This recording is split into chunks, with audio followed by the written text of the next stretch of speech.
I'm just an old-fashioned girl with an old-fashioned mind. Not sophisticated, I'm the sweet. Greetings from Nicky and from me from Castle Goring. First of all, may I say to everybody who sent in their birthday wishes, thank you so much.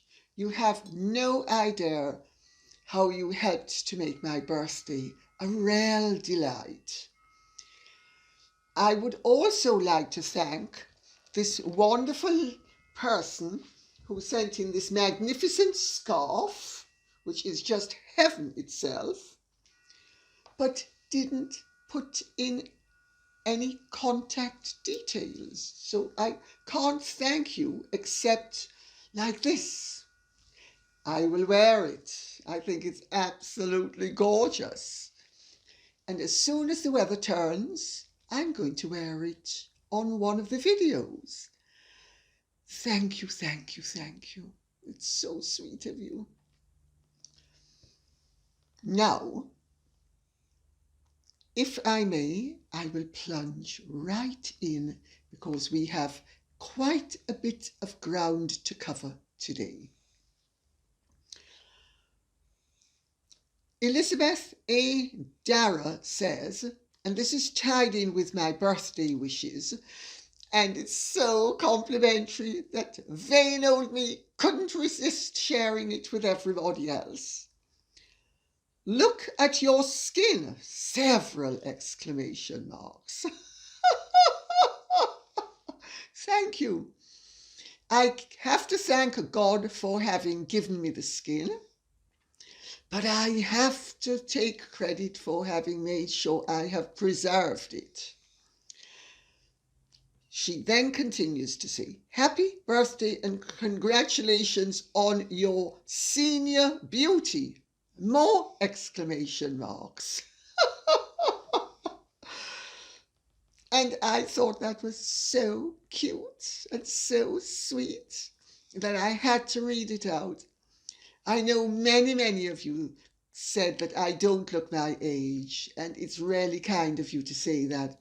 But this one, to me, just really summarized it all, congratulating me on my senior beauty. Because the truth is, you know, we need to be grateful for the fact that we're alive and healthy. And old age might be a beach, to clean up the word slightly. But it's infinitely preferable to the alternative. And I look forward to reaching it in 30 or 40 years from now. So thank you very much, Elizabeth A. Dara. It really touched me, and so did all of the other messages. Lounge 7296 says, Dear Lady Colin Campbell, we wish you much love and many blessings for your birthday. Thank you. We love nothing more than sitting down to watch your highly informative and insightful videos. Thank you. Thank you for the gift that is you, big block capitals, that you share with the world. Mwah! Thank you so much. Oh gosh, I just can't say how thrilled I am. There is obviously some chatter about Afghanistan thanks to the comments from the Ginger and the Whinger. And then in brackets, H&M. And I don't think they're referring to the store. I don't. I think they're referring to Harry and Meghan. We feel that this is a wonderful opportunity for everyone. Hazza, Megsy, Netflix, etc. The pair of them should go to Afghanistan and film a Netflix documentary and do countless podcasts. Namely, I'm sorry for laughing, this is so humorous, I've got to share it with you. Namely, Megsy showing the Taliban how to do democracy right. She'd certainly know how to do that, my dear. Slap him once, slap him twice, slap him again. Let's remember who's the dominatrix around here. Oh, sorry for interrupting your lovely, lovely question. Showing the Taliban how to do democracy right. Self-empowerment. Oh, yes. Can you imagine self-empowering all of those oppressed Afghans, whether male or female, not to mention gay? Yoga and be wonderful citizens for their country. Hazza could do documentaries and podcasts on how to be a good woman in 21st century Afghanistan by obeying the main partner, right down to loving your goats correctly. Sorry, I'll read that again. Sorry. Oh, God. So, on how to be a good woman in 21st century Afghanistan, from obeying the main partner right down to loving your goats correctly and everything in between. This would give the ginger and the whinger a purpose, fulfill a sense of duty, and be highly entertaining and educational for the rest of the world. Can you suggest a good producer? We think this is an absolute winner. As always, much love and respect for you, Lady C, from Brian and Trav in Perth, Western Australia. P.S. We will have some cheesecake on your behalf for your birthday. Thank you very much. I hope you ate it and enjoyed it. When I was a student in New York, I lived for a while in the Yorkville district of New York. I lived on between first and second on 85th Street. 81st Street. 81st Street, that's right. Sorry, it's so long ago. 81st, between 1st and 2nd. And I used to have to pass on Lexington Avenue on the way home from the subway. This wonderful German bakery. And I have to tell you, every day I treat myself to a quarter of a cream cheesecake. As you can see, those days I couldn't gain weight no matter what. I wish that were the case now.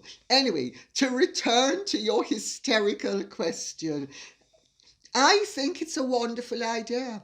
Who to produce it? George Clooney? I think George Clooney would be a wonderful producer.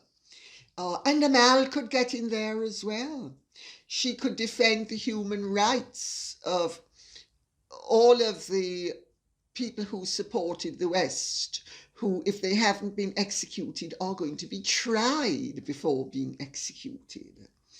I think she should get involved as well. Or maybe we could have Cherie Blair, otherwise known as Cherie Booth QC, who would, I am sure, be happy for a small fee of however $1 million, also to defend all those wonderful, righteous people that the West encouraged to support democracy and has now abandoned all of them. Yeah, I think it would be a wonderful opportunity. I actually think, fun and joke aside, that the Taliban would embrace the opportunity to welcome the ginger and the whinger. And I think they would give them free access to those who, of course, they wanted to hear. So, but not the ones that Harry and Meghan wanted to hear, the ones that the Taliban wanted them to hear. And you would hear lots of wonderful things the way you used to do in the Second World War, when the Red Cross went into concentration camps and prisoner of war camps, and you heard how wonderfully they were all being treated. usually with somebody like Himmler standing in the background, making sure that everything was on message. Oh, I think it would be wonderful. I mean, can you just imagine Meghan interviewing women in burqas and, telling them how much she respects the fact that they are now so free to express their femininity, that they have to conceal that which she assiduously reveals. Yes. Well, Harry and Meghan all know about scratching in the backyard with chicken feed. So I think you're absolutely right. They would be able to teach the goats how to behave properly as well. I think it's a wonderful idea, and now I will move on to a slightly more serious question. KY wants to know, apart from signing bananas and handing out sandwiches, what does Meghan Markle actually do? I'm not sure she liked visiting African children in hospital. It also seems odd and sad that her mother did not accompany her down the aisle as would be normal. Why not is the question. This actually raises some interesting subjects, because we have weddings here, and mothers have in fact accompanied daughters down the aisle. It doesn't have to be a father. It doesn't have to be a man anymore. Meghan is all for change. Why did she not have her mother accompany her down the aisle? Well, I would submit it is for the same reason that Diana refused to allow her father to wear a uniform when he accompanied her down the aisle. It's all there in Kenneth Rose's diaries, incidentally. That Diana said she didn't want her father stealing her thunder. Well, like mother-in-law, like daughter-in-law. Harry, let's not forget, is not entirely unused to very strong, very dominating, very needy women in his life who are ostensibly very affectionate, but also very aware of how to make sure that they are the ones who keep the spotlight upon them. Visiting African children in hospital. Meghan loves doing things like that when there's a photographer present. She loved doing things like that when, or not exactly that, but things like that, how noble I am. I'm going to be serving in the kitchen and I'm going to let everybody know how wonderful I am. And that's the catch to it. She has to be observed. If she's not observed, it's a waste of time. And I think she has graduated from needing to be observed for little things like that to the big picture. I mean, the little picture is going to keep on creeping in, I've got to tell you, as and when it's necessary in terms of the propaganda.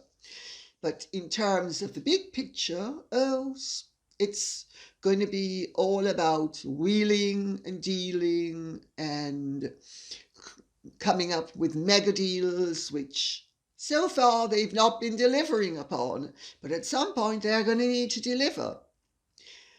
And if they don't deliver, they will discover how very quickly American business people are Pontius Pilates. Wash my hands. Well, let us see what happens there, because I'm sure if they actually ever manage to do a podcast or a Netflix thing and it sees the light of day, you will see Meghan beaming beatifically at all those needy people and being wonderful and being my Norma Desmond moment. Oh, Mr. DeMille. Don't I look gorgeous with my spotlight? And am I not marvellous while I'm doing my close-up? Oh, Mr. DeMille, I just love the poor. I just love them. I love the needy. If I didn't love the needy, I wouldn't be able to get the attention that I need for everybody to know how wonderful I am.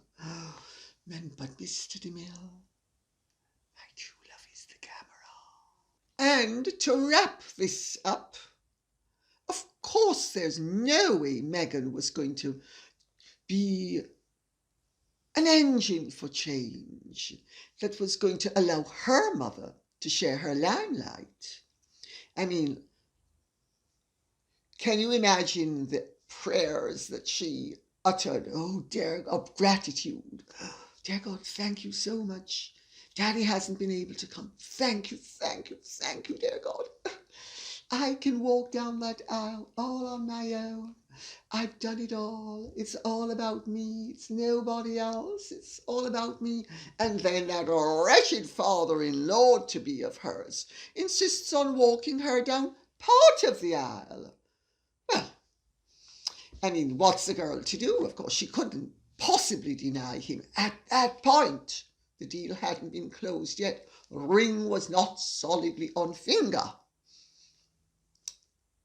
But Doria walking her down the aisle, that, my dear, would not have worked very well for a nice traditional girl like Meghan, who's just an old-fashioned girl. Just an old-fashioned girl who wants change, as long as change is all about her benefits and nobody else's, unless she has to share the benefits with them to show how noble she is. Otherwise, no way, Jose. Rebecca Holder says, Dear Lady C, I love your videos. You're very articulate in your views, and I love Mickey.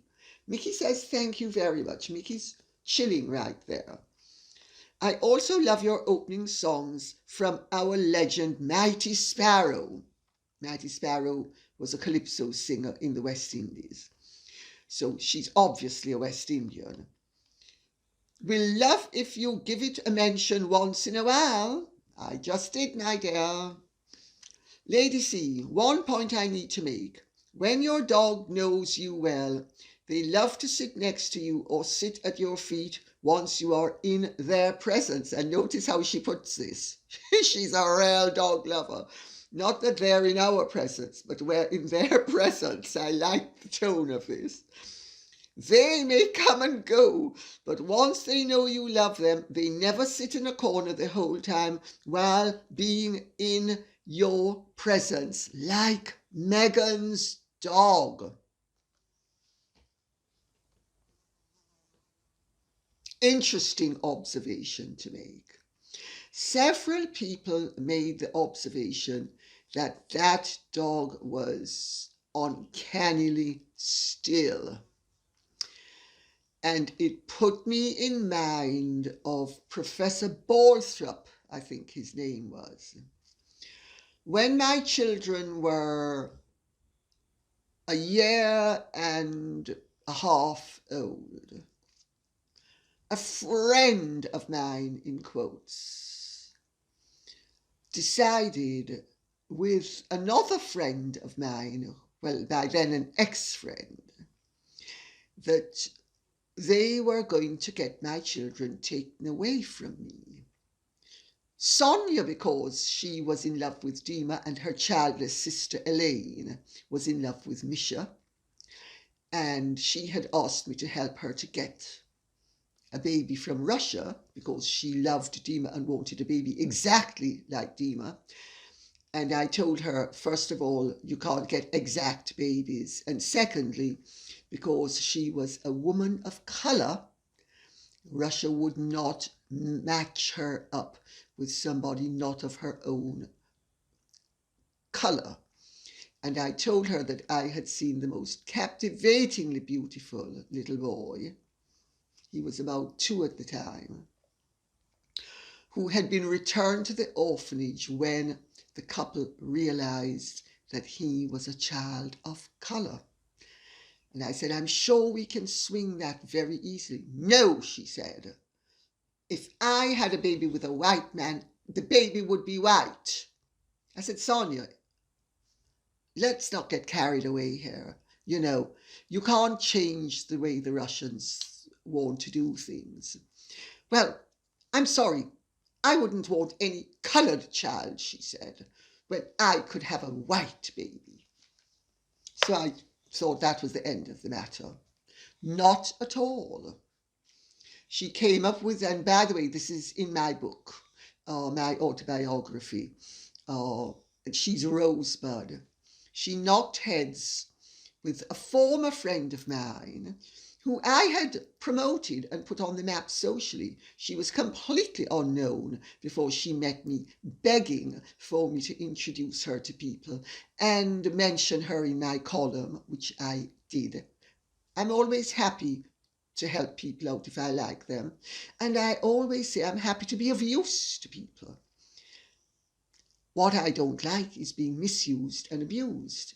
And this other woman, whose name I will not condescend to mention because she would love that I mentioned it, when I was in Russia picking up my children, told the whole lies about me to Nigel Dempster. And he published them and I sued him. And she was caught between the devil and the deep blue sea. A mutual friend said to her, you know, you better find a way out of this because Georgie's not going to drop the case. And if you get into court and you admit that you said all those terrible things about her to Nigel Dempster, you will be destroyed socially. So they came up with this plan that they would report me for neglecting my children and having my dogs bite my children. And it started an investigation with social services that lasted about 2, maybe 3 months. Very traumatic, I've got to tell you, because number 2 nasty person thought that I would be so under assault that I would have to give up suing the newspapers. Well, I did no such thing. I won the case, but Professor Balthrop said to me when I took the children in for him to assess our relationship, and my children always had minds of their own, I've got to tell you. And I used to encourage them to have minds of their own and to indulge their personalities, to be well behaved, to be considerate of others, but to be themselves. And of course, they were bouncing all about the place and ignoring me half the time, which is what they'd always done. And I should interject at this stage and say, of course, and they had a nanny. And the nanny had been paid quite a handsome sum of money for, where she was concerned, to walk out of the job,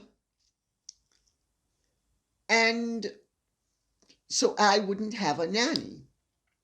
I don't want to go too much into it because it gets too complex.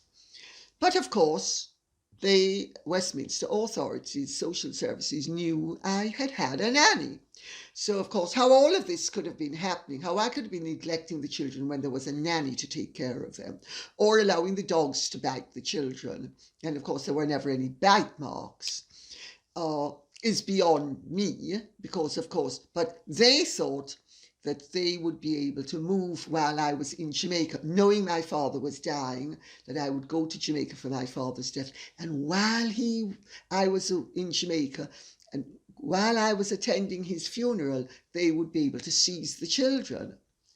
The whole plan fell a cropper because Sonia's behaviour was so odd when the nanny walked out. And in fact, it turned out she's the one who paid the nanny, picked her up, put her back on a plane to Jamaica. The whole thing was beyond belief. You couldn't have made it up. Rather like some of the antics that other people get up to. Her behaviour, her reaction was so weird when I said, can you believe that she's walked out and done this and she knows daddy's about to die? That my instinct was, don't tell her. And I didn't. And she missed the moment. And once they missed the moment to seize the children, because had they seized the children, the law was such that even though I would have been absolved of all wrongdoing 6 months, 18 months, 24 months later, the likelihood is that the children would have stayed with their new placement, because that's how the law is in England. Well, Professor Balthrop said to me as the children were bouncing all about the place, I said, oh, I'm so sorry, but they really do have minds of their own. And he said, Lady Colin, he said, I don't think you need to worry about a thing. Abused children and abused animals are never as active or as noisy or as naughty as your children. That is the sign of well-loved children. He said, abused children are always too still. And he used the word still. I make that point for what it is worth, because animals and children who are not loved, who are in terror of an adult, or a person, I should say, are always too still. They don't come and go naturally. They are frozen in place so that they will not get the wrath of their abuser. Now, I am not saying that Meghan abuses her dogs. That I am not saying. But what I am saying is that that dog was extremely still for what was obviously a long time. Perfectly posed, perfectly poised, rather like Meghan herself. Stuart Harding says, Dear Lady C, as Prince Harry set up the Invictus Games and is a private patron, does this mean that a percentage of his Netflix earnings will go directly to Invictus? Or does he keep it all for himself? Is the Pope a Catholic or is he Jewish? He is apparently going to release a film concerning Invictus, so it would be only right if it receives the rewards. Well, Stuart Harding, you need to understand that Harry set up the Invictus Games with help from the palace and from an awful lot of people. And he made an outstanding success of it when Harry was looking for a role for himself within the royal family. I am sure now that he has found a role for himself out of the royal family, anything he does with Netflix, we will have announced to us that the proceeds are going to charity. But we need to remember that Archie Well is a charity in their opinion. I'm not saying that the Invictus Games won't get $5,000 or $10,000. I think it would be remarkably naive and stupid and remiss of Harry and Netflix not to trickle a few drops of rainfall onto that parched soil. But do I expect the lion's share to go anywhere but to a charity that will then disperse the awards after expenses have been taken? I don't think so. And remember, Archie Wells' books are closed to inspection. Wolfie M says, Dear Lady C, firstly, I want to wish you a very happy birthday, albeit belated. Thank you, Wolfie M. Secondly, the dress you are wearing today looks so pretty. I think he means, obviously not this one, the previous one. I really love it. Thank you. It's 30-something years old, incidentally. I don't believe in throwing things out if they are good. Although I have to say, it's becoming more and more of a struggle to get into some of my things, and others, there are gaps this size. But then I used to be too thin. Now I'm a little bit too fat, but I'm living with it. My question, what do you say about Thomas Markle Jr. being on Big Brother VIP Australia? So far, there has only been a small teaser, but I assume H&M are going to have their own dirt thrown back at them. Presumably many scenes of them being trashed on public TV.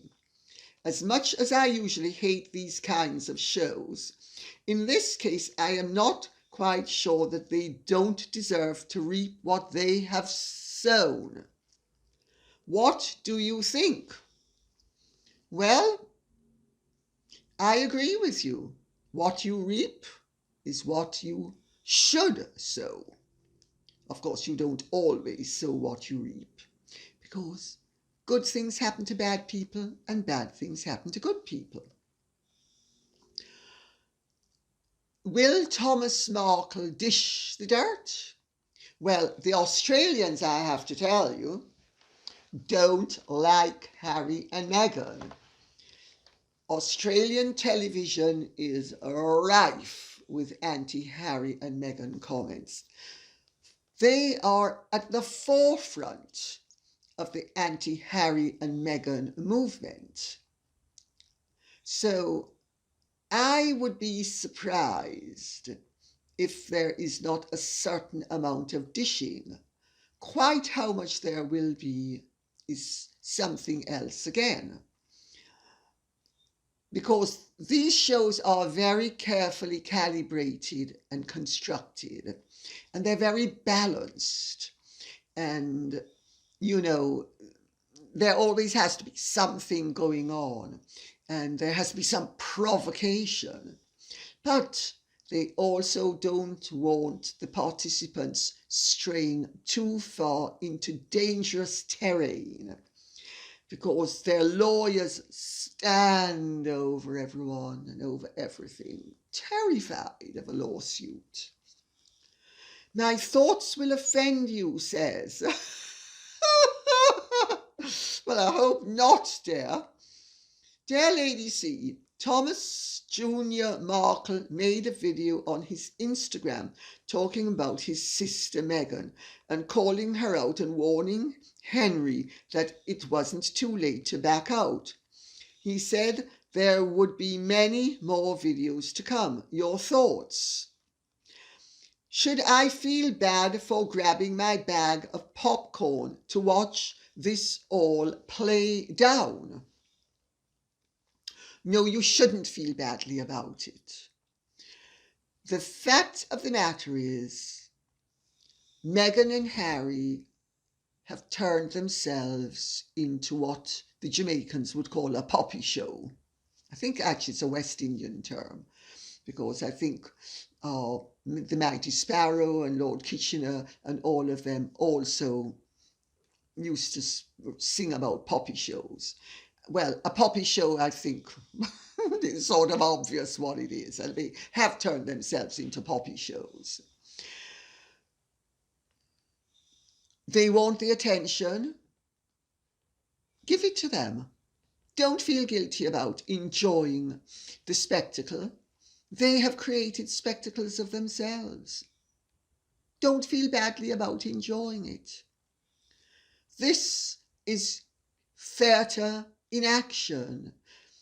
This is a living tableau vivant written by Meghan and Harry and their PR people to keep you, the public, engaged, to make money, to make them famous, to fill their bottomless voids and need for attention. The one thing I can tell you I have discovered is that people who are very egocentric and very self-centered and very narcissistic need is attention. They ultimately don't care that much whether it's good or bad attention, as long as it's attention. They would prefer good attention. They will act upset over bad attention. They might even be superficially upset, but they are a heck of a lot more upset if they have no attention. Give them a choice between bad attention and no attention. They will always choose the former. They will always choose bad attention over no attention. I know what I'm talking about. I've spent much of my life having it damaged by people like them. Anne Bennett says, I don't think Andrew would let a photo be taken if there was anything nefarious going on. That, Anne Bennett, is a very good point to make. Prince Andrew is stupid, but he's not that stupid. And he's certainly not clever enough to have thought, well, if the photograph exists, that means I can be a bad boy. Or I was a bad boy, so now if I pose for a photograph, it's going to disprove any allegations. The mere fact that that photograph was taken shows that at the time it was taken and at the time it was sent to the girl in question's parents and Aunt Carol, it was an anodyne photograph. It was something of which she was proud, and she had asked for it to be taken. I don't want to get too deeply into that whole unsavory business, but I will say, if any adult male behaves badly, he deserves the consequences of his actions. And if any experienced female over the age of consent behaves badly, she too deserves the consequences of her actions. Anne Merrick says, Lady Colin Campbell, it's true that being set up is not a good thing, but a prince in the British royal family should not have put himself in this situation. He had all types of resources at his disposal to ferret out Epstein's reputation and the shadiness of it all, and didn't. I still do not understand how the royal family let the yacht girl join their ranks as well. Well, I don't know who you're referring to, my dear, so I will elide over that, let's put it that way, and glide over it as well. But I think you don't actually understand how celebrity works, how aristocracy works, how royalty works, how privilege works in terms of people who are not from that world. You are easily duped. Take it from me. You are easily duped. Now, I was never duped by Jimmy Savile. I was offered to be introduced to Jimmy Savile many years ago at some event, some charity event, and I looked across at this greasy, ghastly creep that everybody was fawning over, and how wonderful he was, and what a marvellous comedian he was, and how wonderful he was doing work for charity. And I saw this creep, oozing creepiness, with his ghastly lank hair, and at a formal event in a shell suit and sneakers, and sorry, I'm so upset. Just remembering it drops me back in. And I said, no, thank you very much. And they said, oh, why? He's so famous and everybody loves him. I said, I think the guy looks like a creep. I said, no, thank you. That was Jimmy Savile. I have to tell you, most people in the charity world, in the medical profession, had no clue what Jimmy Savile was about. Everybody thought he was funny. Everybody, and I don't count myself when I say everybody. I thought he was a jerk and a creep. But people systematically thought he was funny. And the things he said, they thought he was just being outrageous. They didn't think he meant them. He was hiding in plain sight. That is not true of Epstein. Epstein was not hiding in plain sight.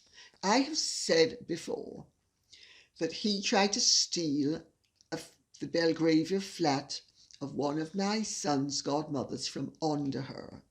And he was a hate figure in our circle. We knew he was dodgy financially because, of course, of what he tried to do to my friend. And once we knew he was dodgy financially, we didn't want to have anything to do with him. But none of us knew that he was dodgy in more personal matters. Now, I am not saying that some of the men didn't know what was going on. I don't know, but it is quite possible that they didn't. I don't know enough to comment one way or the other.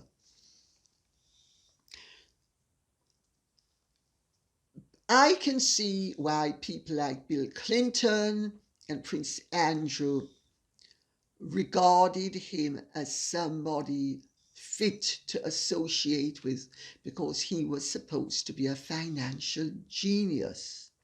And he was extremely generous, evidently. And he was also very bright and charming. And he duped people. I think we need to take on board the fact that righteous indignation is not so righteous when it is misplaced. And much as we would like to hurl stones at all offending participants, maybe a lot of them really didn't know what was going on.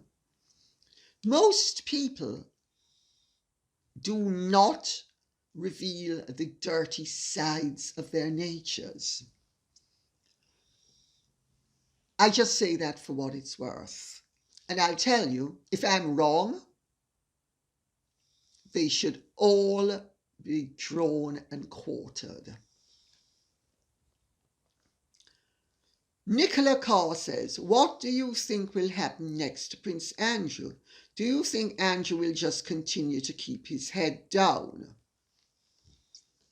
Well, my understanding is that the royal family has washed itself of his situation.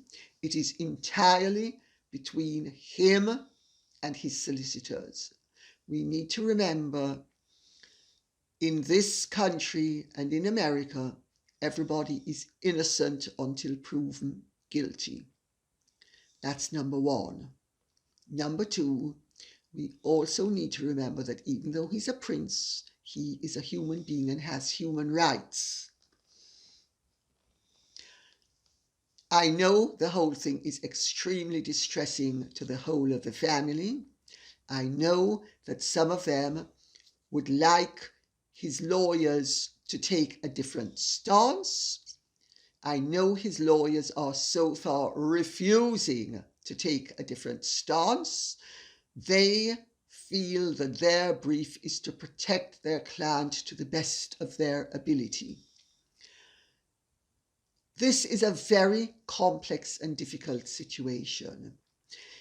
It is not helped by the press whipping up sensationalistic scenarios.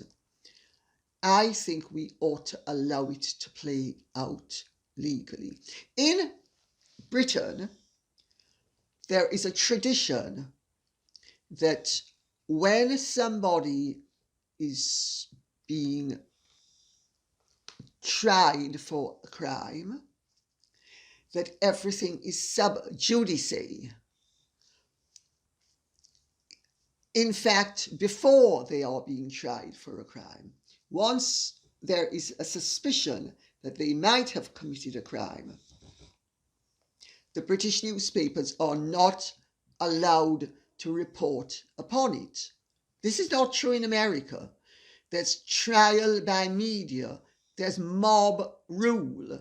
This is totally unacceptable to the British mentality. We believe in this country that the law should take its course and the justice system should be allowed to get about the business of exercising judgment without a mob baying in the background for blood. That's the quickest way of having injustice prevail. I will remind you of what Pastor Mueller used to say. If you remember, he is the one who made the point that when the Nazis came to power, first of all, they went after the communists, and no one said anything because they weren't a communist. Then they went after the socialists, and no one said anything because they weren't a socialist. Then they went after the gays, and no one said anything because they weren't gay. Then they went after the Seventh-day Adventists, and no one said anything because they weren't Seventh-day Adventists. Then they went after the Jews, and nobody said anything because they weren't Jews. Then when they went after the people who had been hearing all of this, there was no one to defend them because the mob had bayed and everybody was too terrified of the mob to actually stand up for what was right and just. I have to say, I do not agree with, and I will repeat this, with men tampering with women in any way, shape or form. So let me be very clear about that. I am not excusing anybody, but I do believe that the law should be allowed to take its course and that the media should not be whipping up people the way they do in America. And I'm sorry. The next question It's not really a question, it's an observation. It's from Gillian Reeves, who says, the prince would not get a fair shot in America. Their justice system is not the best. Maybe this is offensive to Americans, but I have to tell you, this is the perception of people outside of America, which is very sad, because I went to school partly in America. My sisters live in America. My nieces and nephew are American. I love America. I think it is a sad day that America's justice system has now got a reputation for being less than fair. Whatever happened to truth, justice, and the American way of life? Really sad. Helen Morgan says, Lady C, I love your noble, wise, knowledgeable facts of life. Thank you. I can't believe you were interrupted like you were by Piers Morgan and Angela Levin. I do respect and agree with some of the info they come out with, but they cut you short so many times disagreeing with you when they had not listened to the full facts of what you were saying. When do you think the truths will surface with regard to all that was discussed in this video? I think she means one of the previous ones. Well, yes, I don't know when the truth is going to come out, if ever. I don't know that we will ever know the truth. I am hoping we will know the truth. And I am hoping that it will absolve the innocent and hopefully give justice to the guilty. You know, there is a reason why this whole situation is being blown up the way it is. First of all, it's in the age of Me Too, it's very topical. Secondly, the press, as somebody said to me the other day, need to have things to write about, and the media need to have things to discuss. So they are going to be happy to discuss and to write about all of this, even when they know that they are being unjust or unfair. I think that was a fair point to make, that the person who made it to me made. Insofar as that interview that you are referring to is concerned, yes, Piers Morgan did not give me a chance to say what I was trying to say. Piers Morgan is a fulminator of the highest order. Now, I actually like Piers and I have respect for him, but I know his limits. And Piers doesn't really want to get to the nitty-gritty of issues the way I want to get to. Piers wants a show where he can spewing forth. Piers is one of those people who is addicted to righteous indignation and chooses hobby horses to jump on and beat to death. It was, aside from anything else, bad manners. It was also unprofessional, because I was asked on the show to give my opinion. They knew what my opinion was. They were carefully briefed as to what my opinion was. They didn't give me a chance.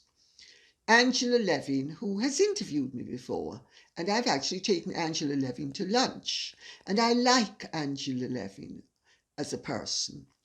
She, of course, had to jump on the bandwagon, but then she's a journalist. You see, I'm not a journalist, but she's a journalist.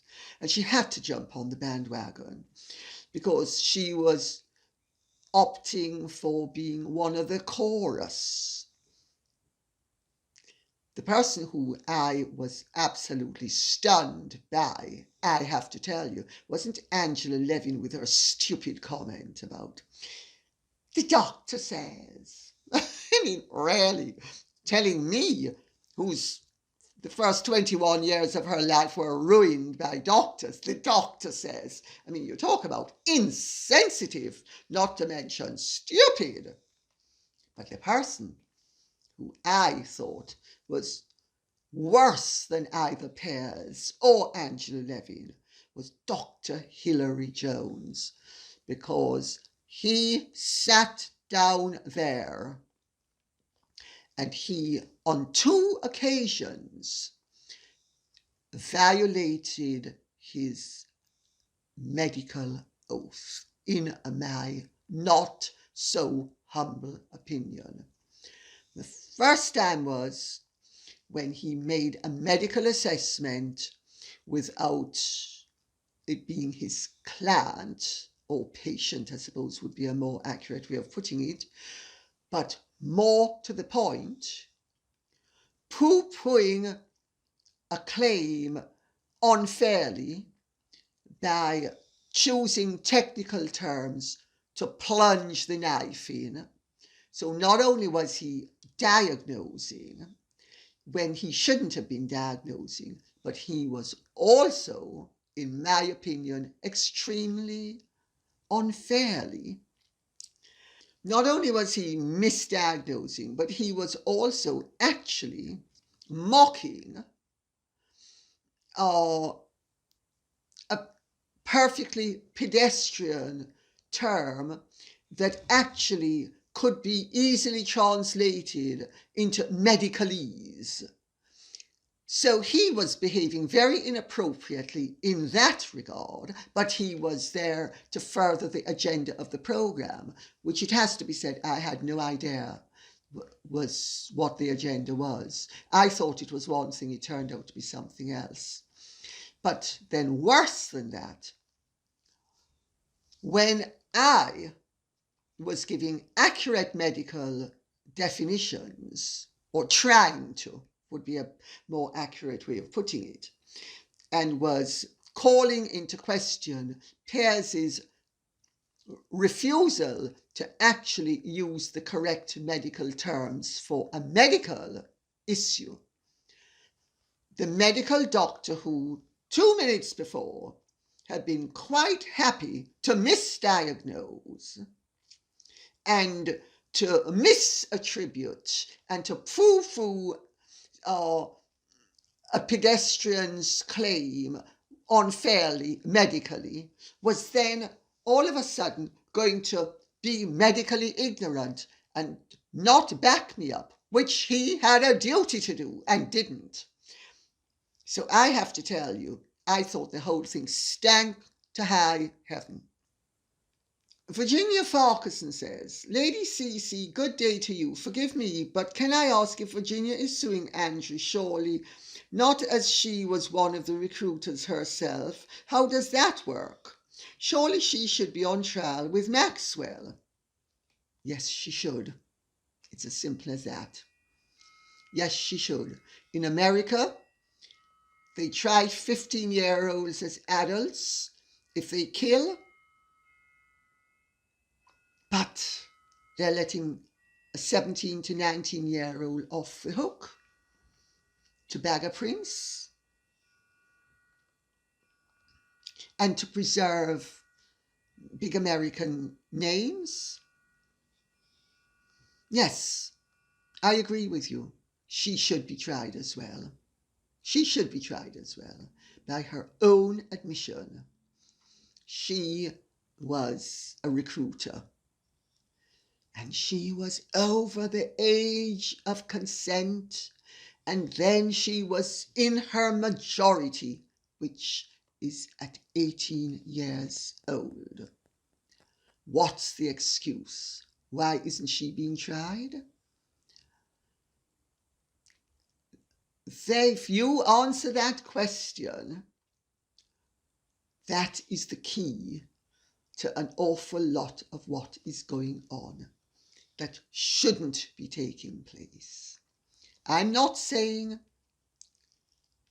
that those who appear to be guilty shouldn't be tried, but I am saying that those who have admitted to guilt should be tried along with those who have denied guilt. It's a crazy legal system that allows those who have denied guilt to be tried and those who have admitted it to not be tried, when they're all adults. And to those of you who wish to take offence at the fact that I want this law to be scrupulously applied, let me make the point. Mitigation is a part of the process as well. And you mitigate at the end of a trial if somebody is found guilty. You don't let them off the hook at the beginning before there is even a trial, so that you can cut deals with other people. I know that's the American system, but it is not a system that the rest of the world admires. And I don't mean to be offensive, but I personally don't think it is a very admirable system. To me, justice means justice. It doesn't mean cutting deals left, right, and centre to bag your scalp. Wendy Kalawuti says, Bill Clinton was a very good president and he became lifelong friends with former President George H. Bush Sr., whom he defeated to win the presidency. I wish we could go back to a time when policy differences didn't automatically translate into hating the other side. I have read that out because I couldn't agree more. I couldn't agree more. I believe that the only way to have a positive and civilized society is where people of differing opinions are allowed to coexist with respect and with civility, and that you do not condemn out of hand people whose opinions disagree with yours. I have great friends with whom we practically don't agree on anything, but we like each other because we respect each other's minds, our thought processes, and the fact that we are decent people. Decent people all don't have to agree on the same thing. You know, that is Puritanism. That is fanaticism. That is everything that is undesirable in a human being and in a society. And I will end with Emma Gill's comment.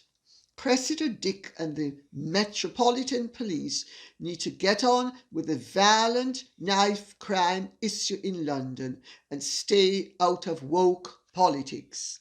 I couldn't agree more. The police have no place in politics. They have no business to be playing politics. And the Commissioner of Police is completely out of line to be making public announcements, beating woke drums for her glorification. And on that note, I would say thank you very much for listening. I hope you have enjoyed this. If you have, please like, share, subscribe, press the notification bell, and please keep the questions coming in. They are invaluable. Thank you. Bye-bye.